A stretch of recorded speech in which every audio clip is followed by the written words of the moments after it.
Exciting new details on the future of Doom: The Dark Ages were just revealed. This does include more information for the campaign DLC, direct confirmation on what will be featured in the next major update, and the announcement that a live showcase of that huge content drop will be hosted in the very near future. The game also quietly received a notable amount of combat changes that you probably aren't even aware of. So today we'll be covering everything you need to know about recently released and upcoming Doom: The Dark Ages content. It was previously mentioned that cinematics in the single-player expansion would be a little different than what was present in the main campaign, and game director Hugo Martin finally explained what that means during Chapter 16 of Slayers Club Live. A lot of you will be very happy to hear that a notable amount of DLC cutscenes will be in first person, as they want this story to feel much more personal and immersive, much like Doom 2016. A few months back, Hugo also teased that the overarching narrative would focus on the Slayer hunting down Hell's High Council, and he recently confirmed that the council is currently occupied by the all-powerful Order of the Six. These demonic rulers left Azric in charge of leading Hell's armies against the Sentinels and could be directly responsible for the invasion of Doomguy's homeworld in the classic trilogy, meaning that we might finally see the Slayer scour the Umbral Plains to seek vengeance against the Dark Lords who had wronged him. While we do know that the Betrayer's son Merrick won't die or become the Icon of Sin during the DLC, it has been stated that he'll still play a meaningful role throughout the storyline. Hugo left us with 3 possible hints towards the end of the livestream. He first suggested that the Slayer and Merrick won't have a friendly relationship during the expansion, then alluded to the idea that both the iconic Archvile enemy type and the Cosmic Realm level theme would be returning.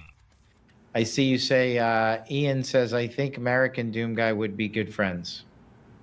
Interesting. Interesting.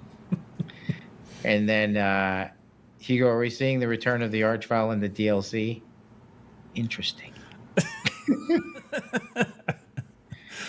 I hope we see more of the Cosmic Realm in the DLC. Interesting.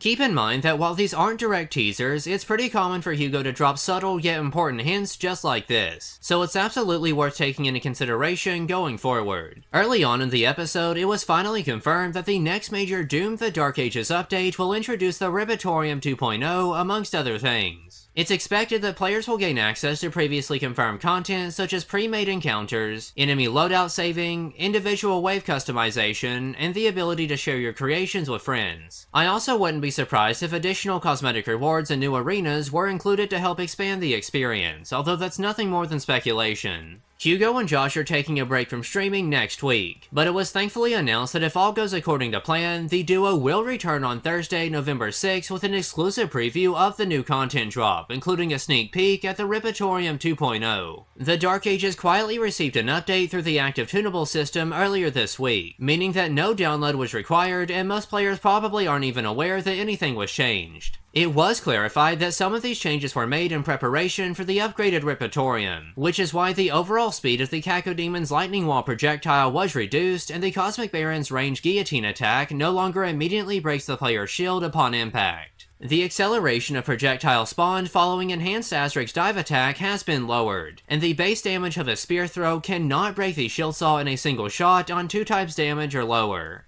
Brink of Death for the Atlan mech was adjusted across all difficulties, and basic Titan enemies now drop a slightly increased amount of health, giving players a better chance at fighting their way back from near-death experiences. A suspiciously high number of Atlan-related changes were introduced in a tunables patch that was aimed at preparing the game for the Ribitorium 2.0, possibly suggesting that players will soon be able to customize their own mech battles. Game director Hugo Martin recently shared new details on DLC combat, mobility, and progression. Click on the video that's on screen now to learn more. Thank you all so much for watching today's video, I hope you enjoyed it. That's pretty much all that I have for now, though. Until next time.